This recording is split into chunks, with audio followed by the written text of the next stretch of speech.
Eder. Mech. Pallister. Il grande Claudio Sterpin ieri sera ha finalmente lasciato l'ospedale. Non è che stia ancora benissimo, ha bisogno di qualche giorno di riposo, ma già il fatto che sia tornato a casa è molto positivo. Sebastiano continua a dire che la telefonata delle 8:22 è un mistero. Allora io voglio riproporre la ricostruzione integrale della chiamata delle 8:22 che ho fatto grazie alle indicazioni di Claudio Sterpin, che mi disse man mano che cosa era successo in quella telefonata.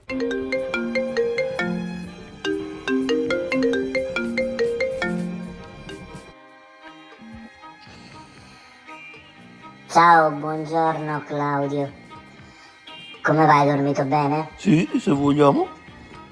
Niente, io volevo dirti, visto che stamattina ci dobbiamo vedere, essendo martedì, che farò un po' di ritardo. Non arrivo alle 9:30 perché devo passare dal centro Wind a fare delle cose importanti. Perché? Però poi che parliamo. Ok. Ci sono gli autobus E53 o E56 da Gioberti, però tu sai lì com'è, non so io quale prendo per primo, perché poi a volte c'è l'autista che si ferma a parlare, che parla con qualcuno, che va in bagno, allora parte prima una linea, parte prima l'altra. Quindi devo capire come fare per fare prima possibile, perché poi la Wind apre alle 9:30, ma io mi sono informata, ho visto che in realtà alle 9 è già aperta, per cui io se riesco ad arrivare prima mi sbrigo prima e vengo da te prima, ok? Va bene? Va bene, a dopo Claudio, ciao ciao, ci sentiamo dopo, ciao. Sì, Ok, ciao. a dopo.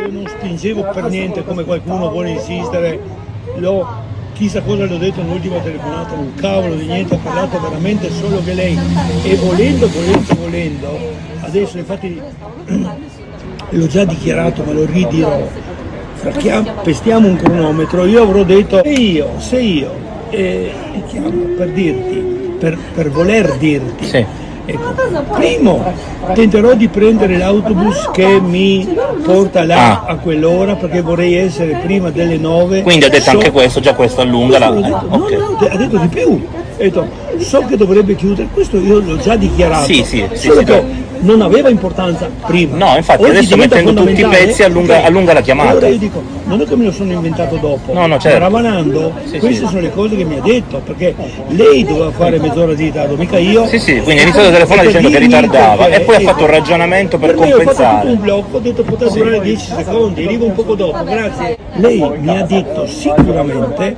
che dovrebbe, infatti qualcuno me l'ha fatto notare dopo, ecco perché mi è ritornato, perché certe cose ti tornano, perché qualcuno te le tira fuori. Sì, come sogni. L'orario scritto è apertura 9:30, ma lei si era informata e apriva in realtà alle 9. Ecco, Sì. allora lei mi ha detto che siccome so tutte queste cose che non lo sapevo tramite lei, Sì, certo. che dovrebbe arrivare alle 9, ma io lo faccio velocissimo, ma il minuto e mezzo passa veloce. Ma sì. Un autobus parte ai 53, uno ai 56, Sì, ma più scritto. volte e anche in questa occasione, perché gli orari degli autobus li aveva in testa per quando gli serviva. Certo, sì, perché in questo caso certo. diventavano importanti quelli che partivano vicino poco prima delle 9 per essere reali. Certo. Allora mi ha detto, uno è ai 53 e uno ai 55 o 6, la 6 e la 9, i due autobus. Sì. Talvolta succede, me lo ha detto, e io come ex autista lo so, ecco, che uno dei due autisti che deve partire ai 53 o perché chiacchiera volentieri con te al bar e al caffè davanti Ritardo, e se ne frega di 2 minuti, tanto li recupero dopo, o addirittura c'è qualche ragazzina con cui parlare per cui il tempo passa, Certo. o è veramente per bisogno in bagno, ecco, i 53 diventano 55-6, l'altro che doveva partire A quel dopo punto di lui, conviene l'altro, lui deve andare parte via. prima, Ma infatti. tu non sai in partenza chi parte prima, Sì, certo. dovrebbe lui, ma se va lui, lei andava proprio davanti alla chiesa e dall'altra parte della piazza è la prima fermata dell'autobus ufficiale, all'altezza della chiesa, c'è anche il casotto, Biotto, perché tutta la gente che viene dalla via San Cilino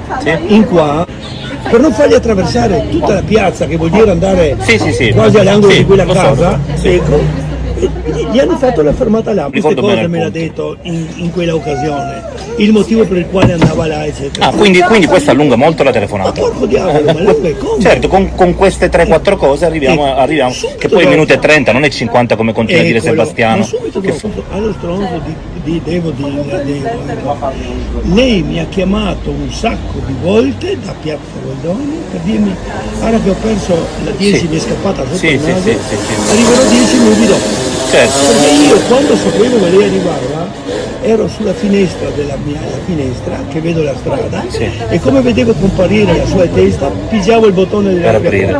così non serviva che lei suoni bla bla, Sì.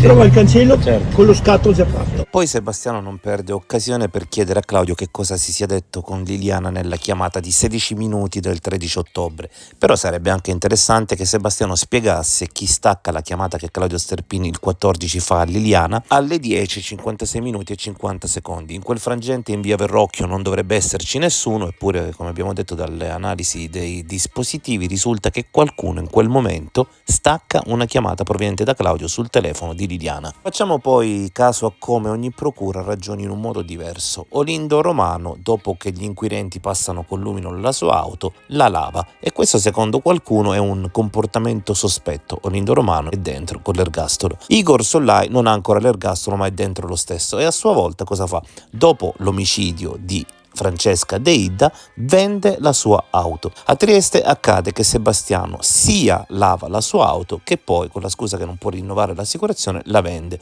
ma in questo caso tutto viene ritenuto assolutamente normale. Dopo la morte di Liliana c'è grande fermento, sembra proprio che qualcuno voglia fare in modo che la donna venga cremata per non lasciare mai più traccia di sé e per non rischiare che un giorno venga disposta una seconda autopsia.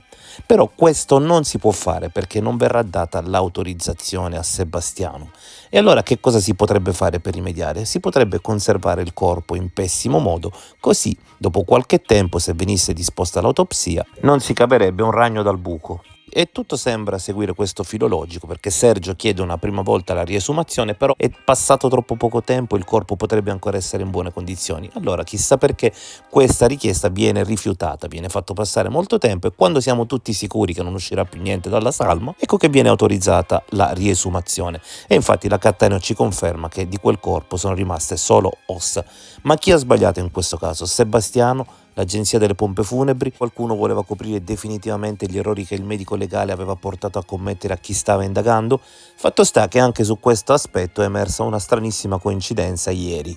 Questa è la ditta che effettuerà il funerale di Liliana Resinovic con tutte le polemiche annesse e connesse. Si trova in via Torre Bianca numero 34, quantomeno la filiale principale. E poi c'è quest'altra azienda che si aggiudicherà l'appalto con la Procura di Trieste per trasportare la salma di Liliana a Milano proprio in occasione dell'autopsia che è stata svolta adesso dalla Cattaneo. La sede principale dell'azienda si trova sempre in via Torre Bianca al numero 37.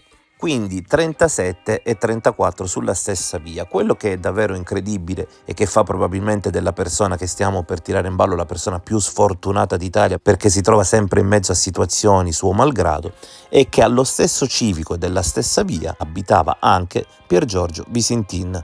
Ehi, non dimenticare di iscriverti a questo canale.